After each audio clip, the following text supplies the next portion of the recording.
Hello everyone, आप सभी का स्वागत है हमारे यूट्यूब चैनल एडुविला पॉइंट पर। तो आज हम करने वाले हैं साइंस साइंस का चैप्टर नंबर 8 करने वाले हैं हम। How do organism reproduce. Organism reproduce कैसे करता है? रिप्रोड्यूस समझते हैं ना, एक से दूसरा ऑर्गेनिज्म बनना, उसे हम बोलते हैं रिप्रोड्यूस। देखिए, साइंस के क्लास 10th के, क्लास 7th के हमारे बहुत सारे चैप्टर्स जो है हमारे यूट्यूब चैनल पे अपलोड हो चुके हैं। आप जाकर प्लेलिस्ट में एज इट इज जो प्लेलिस्ट बनी है उसमें जाके चेक कर सकते हैं। आप हम इस वीडियो के एंड में जाके चेक कर सकते हैं, आप कम्युनिटी में चेक कर सकते हैं, तो कहीं पे भी आप चेक कर सकते हैं, आपको वीडियो जरूर मिल जाएगा। और ये ही एक बात इंपॉर्टेंट बात है, हमारी इंग्लिश ग्रामर की जो सीरीज है वो शुरू हो चुकी है। आप जाइए उसे चेक कीजिए, अपनी इंग्लिश को डे बाय डे इम्प्रूव कीजिए। बहुत सारे लेक्चर वहां अपलोड हो चुके हैं। तो चलिए शुरू करते हैं चैप्टर के साथ। क्या कहता है ये chapter? Before we discuss the mechanism by which organism reproduce, let us ask a more basic question. पहले ये जानने से पहले कि ऑर्गेनिज्म रिप्रोड्यूस कैसे करते हैं, हम एक क्वेश्चन लेते हैं। क्या कि why do organism reproduce? वो रिप्रोड्यूस करते क्यों हैं? ठीक है, क्योंकि reproduction is not necessary to maintain the life of an individual organism, unlike the essential for the life process such as nutrition, respiration and excretion. On the other hand, जो individual organism है is going to create more individual and a lot of energy will be spent in the process. देखिए, कोई भी एक organism है वो दूसरा organism को बर्थ देता है, जन्म देता है, तो उसी प्रोसेस में बहुत ज्यादा एनर्जी लगती है। ठीक है, तो ऐसा क्यों, मतलब why should an individual organism waste this energy? ऐसा क्यों है? देखिए, कोई भी एक ऑर्गेनिज्म है, मान लीजिए अगर वो बेबी नहीं करेगा या वो अब किसी यंग को बर्थ नहीं देगा, किसी को जन्म नहीं देगा, तो फिर वो जो है वो ऐसे तो लाइफ खत्म हो जाएगी ना अर्थ के ऊपर से। तो लाइफ का जो कंटिन्यूएशन रखने के लिए, लाइफ की कंटिन्यूएशन रखने के लिए सालों साल, ठीक है, सेंचुरीज टू सेंचुरीज, इसीलिए रिप्रोडक्शन जरूरी है, इसीलिए रिप्रोडक्शन किया जाता है। If there were to be only one non-reproducing member of the particular kind, it is doubtful that we should have noticed its existence. In the large number of organisms belonging to the same species is to bring to them to notice. जैसे कि अगर मैं आपको example दूं, एक और मैं अगर आपको बहुत बेसिक एग्जाम्पल दूं, जैसे कि आपके रैट है, ठीक है, मान लो रैट अगर रिप्रोड्यूस नहीं करेगा तो सारे के सारे रैट अर्थ पे से खत्म हो जाएंगे ना। जितने पैदा हुए हैं मान लो आज तक, वो सारे धीरे धीरे मर जाएंगे। और वो सारे रिप्रोड्यूस नहीं करेंगे तो और उनके बच्चे नहीं आएंगे, वो नहीं करेंगे तो उनके बच्चे नहीं आएंगे। तो इस वजह से तो पूरा रैट का पूरा अस्तित्व ही मिट जाएगा ना धरती पे से। तो इसी चीज को जो है वो रोकने के लिए और इंडिविजुअल को क्रिएट करने के लिए ये प्रोसेस जो है वो जरूरी होता है और किया जाता है। Why do organism create exact copy of themselves? ऐसा क्यों होता है कि जो ऑर्गेनिज्म होता है वो अपने जैसी ही कॉपी बना देता है, मतलब अपने जैसा ही बच्चा पैदा कर पाता है? ऐसा क्यों होता है? ब्लूप्रिंट क्यों होता है उसी का? तो इसीलिए होता है, देखिए, organism look similar because their body design are similar. ठीक है, सारे के सारे जो इंसान है, ह्यूमन है, वो सारे के सारे एक जैसे दिखते हैं। ऐसा क्यों है? मतलब ऐसे फेस के अकॉर्डिंग नहीं, जैसे कि दो हाथ हैं, दो पैर हैं, दो आंखें हैं, दो कान है, एक सिर है, ठीक है, इस तरीके से ये चीजें सबके अंदर सेम ही है। तो ये बेसिक चीज है जो सबके अंदर पाई जाती है और इसे बॉडी डिजाइन बोलते हैं। ठीक है, ये डिजाइन सबका सिमिलर होता है, जैसे कि ब्लूप्रिंट जिसे हम बोलते हैं। ठीक है, फोटोकॉपी कराते हैं तो एग्जैक्टली वो वैसी आएगी ना, जैसे कि पेरेंट है, या जैसे कि आप फोटोकॉपी चाहते हैं, जैसे कि जिस शीट की आपने दी है फोटोकॉपी करने के लिए, तो ये वैसे ही होता है। ठीक है, लेकिन क्या होता है रिप्रोडक्शन में, ये बेसिक चीजें तो सेम रहती हैं, लेकिन जैसे ब्लूप्रिंट तो सेम रहता है, लेकिन कुछ कुछ चेंजेस हो जाते हैं। जैसे कि क्रोमोसोम्स की वजह से जो न्यूक्लियस में प्रेजेंट होता है, उसके अंदर ऐसा ये डीएनए होता है, वो क्या करता है, हमारे पेरेंट सेल के कुछ कैरेक्टरिस्टिक जो है वो हमारे अंदर लेके आता है। ठीक है, डीएनए की फुल फॉर्म आपसे 1 मार्क में पूछी जा सकती है, डिऑक्सीराइबो न्यूक्लिक एसिड मॉलिक्यूल। ठीक है, DNA in the cell nucleus is the information source of making protein. ठीक है, एंड इस इंफॉर्मेशन से क्या है कि आपको चेंज डिफरेंट किया जाता है प्रोटीन में, and different protein will be eventually lead to alter body design. ठीक है, जो हमारी पूरी बॉडी है वो डीएनए से बनी हुई है, डीएनए और प्रोटीन से बन के बनाई गई है, तो ये दोनों प्रोसेस बहुत ज्यादा इंपॉर्टेंट है। Therefore, a basic event in the reproduction in the creation of DNA copy, ठीक है। Cell are the chemical reactions to build up the copy of their DNA and this creates two copy of the DNA and reproducing क्या होता है, जैसे कि ये मान लो आपका पेरेंट सेल है, ठीक है। अभी ये जो ऑफस्प्रिंग बनेगा ना इसमें से, इसके अंदर कुछ ऐसे कैरेक्टरिस्टिक होंगे जो कि इस जैसा दिखता होगा। डीएनए की एग्जैक्ट कॉपी करेगा, जैसा डीएनए इसके अंदर है बिल्कुल ऐसा कॉपी करेगा और फिर इसके अंदर ट्रांसफर कर देगा, ठीक है। Because copy pushed out would not have any organized cellular structure of maintaining life. DNA जो है वो is copying accompanied by the creation of additional cellular apparatus and the DNA copy generates and each with a cellular apparatus effectively a cell divided give rise to two cells. जैसे कि एक cell है, मान लो ये क्या है, इसके अंदर डीएनए है, न्यूक्लियस के अंदर डीएनए है, ये दो में टूटेगा और ये पूरा दो में टूट के ऐसे दो सेल बना देगा, ठीक है। तो दोनों में डीएनए जो है वो डिवाइड हो गया, ठीक है, डीएनए डिवाइड हो गया दोनों। तो देखिए these two cells of course similar because they are likely to be absolutely identical. ऐसा क्यों होता है कि वो absolutely identical होते हैं कि दोनों एक ही जैसा दिखता है? तो आंसर क्या है इसके ऊपर डिपेंड करता है कि कितना अच्छे से उनकी कॉपी हुई है, मतलब कितना अच्छे से वो दोनों में डिवीजन हुआ है, ठीक है। No biochemical reaction is absolutely rare, therefore is only to be expected that the process of copying DNA will have some variation. क्या होता है कि थोड़ा सा ऊपर नीचे, जैसे जो ये आपका डीएनए का स्ट्रैंड होता है ऐसे इस तरीके से, ये ऐसे ही होता है ना डीएनए, अगर आप देखा हो तो ये जब जुड़ते हैं ना, तो जुड़ने में थोड़ा बहुत ऊपर नीचे जब हो जाता है तो उससे वेरिएशन आ जाता है, और थोड़ा सा वेरिएशन आते ही क्या है कि जो पेरेंट है, बच्चा जो है वो पेरेंट जैसा नहीं रहेगा, थोड़ी बहुत कैरेक्टरिस्टिक उसमें आएंगे लेकिन एग्जैक्टली पेरेंट जैसा नहीं दिखेगा, ठीक है। And may not be identical to the original, और ये क्या कॉज करेगा कि जो बनेगा नया बनेगा वो पुराने जैसा बिल्कुल नहीं होगा। Variation might be so drastic that the new DNA can't work as a cellular apparatus in inherit, such as newborn cell will die, and simply on the other hand there could still be many other variation in the DNA copy and that could not lead to the drastic outcome. ये कह रहा है कि DNA की arrangement पे depend करता है कि जो बेबी है वो हेल्दी होगा, जो सेल है वो मर जाएगा, या वो अच्छे से वर्क करेगा, या कैसे वर्क करेगा। ये डीएनए की अरेंजमेंट पे डिपेंड करता है कि वो कैसे जुड़ता है। Surviving cell are similar but the substantially different from each other and this inbuilt tendency for variation during reproduction is the basis of evolution. और evolution कहते मतलब ये जो रिप्रोडक्शन है इसी की वजह से इवोल्यूशन होता है, मतलब कुछ ना कुछ चेंजेस जब आते हैं ना जनरेशन टू जनरेशन, उसे ही बोला जाता है आपका इवोल्यूशन, ठीक है। आई होप आपको क्लियर हो गया होगा। अभी क्या इंपॉर्टेंस है वेरिएशन की क्या इंपॉर्टेंट है? वेरिएशन समझते हो ना, थोड़ा सा अलग हो जाना।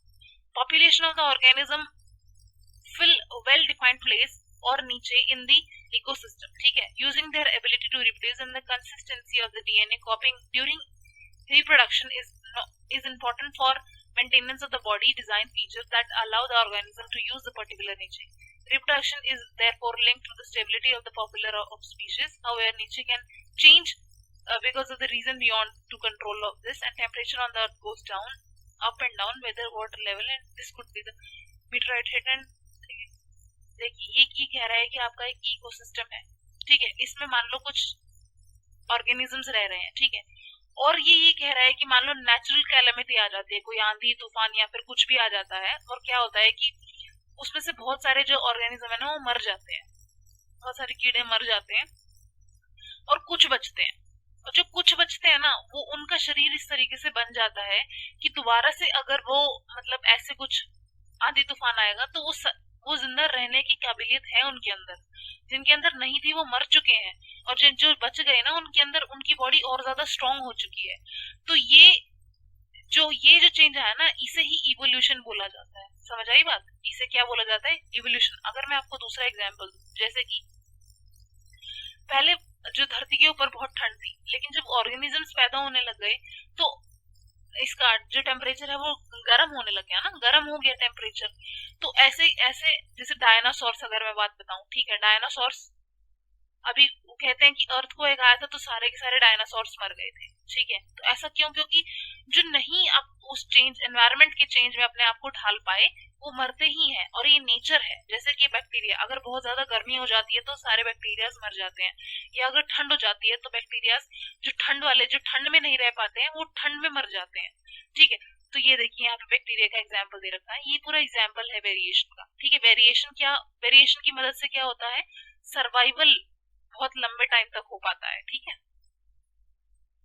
अभी मोड ऑफ रिप्रोडक्शन की अगर हम बात करें तो क्या है, सिंगल ऑर्गेनिज्म के अंदर क्या क्या है वो देखते हैं।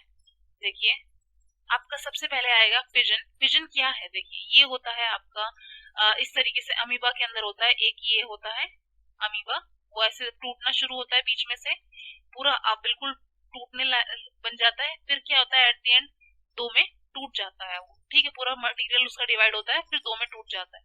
देखिए, ये यूनिसेल्युलर ऑर्गेनिज्म है, ये आपको अगर कोई पूछे अमीबा यूनिसेल्युलर है, ये बात याद रखना। ठीक है, इसके अंदर क्या है, सेल डिवीजन होता है या फिजन होता है, tend to creation of the new individual. और फिजन होता है, क्या होता है, फिजन होता है, और इसी की वजह से नया ऑर्गेनिज्म बनता है। Many different patterns of the fission have been observed. Many bacteria and protozoa simply split into the two equal half. और क्या होता है, ऐसे ही बैक्टीरिया और जो प्रोटोजोआ होता है ना, वो दो इक्वल हाफ में टूट जाते हैं नया ऑर्गेनिज्म बनाने के लिए। ठीक है, अभी ये इसमें तो देखिए ना, अब एक में से ये दो बन गए। ठीक है, जो पहले वाला पेरेंटल सेल था वो तो रहा ही नहीं ना। ऐसे ही देखिए आगे, however the unicellular organism shows somewhat more organisation of their body, जैसे कि लिशमेनिया। ठीक है, या कालाजार का एग्जाम्पल देंगे हम, वो उसका जो है वो विप लाइक स्ट्रक्चर होता है एक एंड से। ठीक है, इस तरीके से ये देखिए, इस तरीके से ये शेप है इसकी बॉडी की। ठीक है, इधर से ये निकलना शुरू होगा, दो में निकलेगा और पूरा दो में टूट जाएगा, अलग से दो लिशमेनिया बन जाएंगे। ठीक है, दो कालाजार मतलब बैक्टीरिया है, ये बैक्टीरिया का डिवीजन दिखा रहा है ये बैक्टीरिया। ठीक है, in such organism, binary fission occur in definite orientation in relation to these structure, and other single-celled organisms such as malaria, parasite, plasmodium divide into the many daughter cell। ये कह रहा है कि ये जो है ये बाइनरी फिजन समझते हैं, दो में टूटना, सिर्फ दो में टूटना। और ये जो आपका ये जो है, देखिए आपका पैरासाइट प्लाज्मोडियम है, ये बहुत सारे डिफरेंट, बहुत सारों में टूटता है। ठीक है, मतलब एक में ही नहीं, बहुत सारों में, जैसे कि ऐसे ही देखिए प्लाज्मोडियम में बहुत सारों में डिवाइड हो गया ना, ये एक था बहुत सारों में डिवाइड हो गया, ऐसे इस तरीके से। दूसरा जो आपका आता है वो आता है फ्रेगमेंटेशन आता है। फ्रेगमेंटेशन क्या होता है, ये देखो ये मल्टी सेल्युलर ऑर्गेनिज्म है, रिलेटिवली सिंपल बॉडी का होता है। इसमें क्या होता है, सिंपल रिप्रोडक्टिव मेथड होता है, जैसे कि स्पायरोगेरा अगर मैं एग्जांपल लूं, simply break up into the small pieces upon maturation. जब ये मैच्योर हो जाता है स्पायरोगेरा, तो ये छोटे छोटे टुकड़ों में टूटता है, एंड ये जो पीस होते हैं ये फ्रेगमेंट कहलाते हैं। क्या कहलाते हैं, फ्रेगमेंट कहलाते हैं, और इन्हीं की वजह से जो है वो नया इंडिविजुअल पैदा हो पाता है या ग्रो कर पाता है। This is not true for all multicellular organism, and they can't simply divide cell by cell. और इसमें क्या होता है कि सेल बाय सेल एक एक करके नहीं डिवाइड हो सकता है। ठीक है, the reason is that many multicellular organism as we have seen are not simply a random collection of the cell. Specialized cell are organized as a tissue. ठीक है, बहुत सारे सेल जब जुड़ते हैं तो आपका क्या बनता है, टिश्यू बनता है। ठीक है, so in such careful organization situation, cell by cell division would be impractical, and multicellular organism जो होते हैं इनके अंदर थोड़ा सा कॉम्प्लेक्स वे होता है रिप्रोडक्शन का। बेसिक स्ट्रैटेजी क्या कहती है कि ये जो सेल टाइप है, मतलब in different cell type perform different specialised function. और क्या होता है कि अलग अलग सेल के अंदर अलग अलग प्रकार का तरीके से फंक्शन किया जाता है, जैसे कि following in this general pattern reproduction in such organism is also the function of specific type of cell type. ठीक है, एक पर्टिकुलर, जैसे कि मान लो कोई एक पर्टिकुलर टाइप का सेल है, उसके अंदर एक पर्टिकुलर टाइप का ही रिप्रोडक्शन होगा। ठीक है, answer is that there must be a single cell type of an organism and is capable of growing, proliferating and making other cell type under right circumstances। ठीक है, ये था आपका स्पायरोगेरा के अंदर। अभी आपका देखिए, ये मैं आपको बताती हूँ रीजेनरेशन। ये क्या होता है, इसमें क्या होता है कि many fully differentiated organism have the ability to give rise to new individual. ठीक है, ये थोड़ा सा वेल डिफरेंशिएटेड है, मतलब अच्छा फंक्शनिंग करने वाला ऑर्गेनिज्म है, और ये अपनी बॉडी को कई हिस्सों में डिवाइड कर देता है। जैसे कि देखिए, कट हो जाएगा ये बहुत सारे पीसेस में और फिर अलग अलग करके ग्रो करेगा। जैसे कि अगर आपका एग्जाम्पल लिया जाए, ये देखिए, ये रहा प्लेनेरा, ये एक है, ये 3 हिस्सों में टूट गया है। अभी जिस हिस्से में मान लो ऊपर वाला हिस्सा है तो ये नीचे वाला बनेगा, ये बीच वाला हिस्सा है तो ऊपर वाला नीचे वाला बन जाएगा। जनरेट हो रहा है ना, अपने आप बन रहा है। ये देखिए डिफरेंस समझिए नाम से ही आप, नीचे वाला था ऊपर वाला बन गया है, तो पूरा पूरा इंडिविजुअल में बन जाएगा। ये 3 ऑर्गेनिज्म बन गए ना। ठीक है, तो इसी इसी को क्या बोलते हैं, रीजेनरेशन बोलते हैं। Regeneration is carried out by the specialist cell. बहुत अलग प्रकार के जो सेल होते हैं उनसे इस ये बनता है। एंड क्या होता है कि from the mass of the cell different cell undergo changes to become various cell type and tissue, और बहुत सारे सेल और टाइप टिश्यू बनते हैं और उससे उनका पूरा बॉडी बन जाता है। ठीक है, ऐसे ही उनका ऑर्गेनाइज सीक्वेंस बन जाता है, डेवलप हो जाते हैं वो। और organism would not normally depend on being cut up able to reproduce. जहां से वो कटता है वो नीचे वाला हिस्सा या ऊपर वाला हिस्सा जो है अपने आप बनाने की क्षमता रखता है अपने अंदर। नेक्स्ट देखिए आपका जो बडिंग, ये क्या है, अब ये होता है हाइड्रा के अंदर।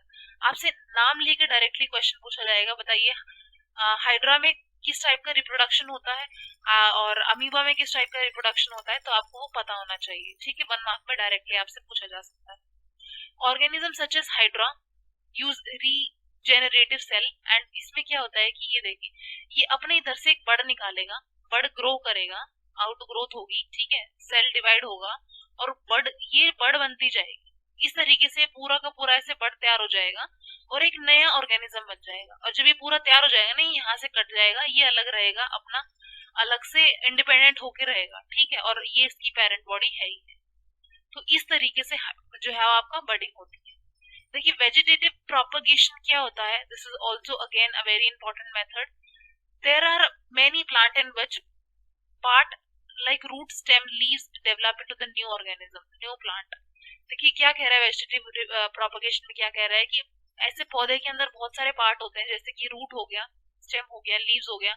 ये क्या होता है कि अगर ये डेवलप करें अपने आप में तो एक नया पौधा अपने आप बना सकते हैं। अगर आपने चेक मतलब अभी कभी सोचा हो तो जैसे कि अगर आप रोज की सिर्फ स्टेम लगा देते हैं तो पौधा बन जाता है।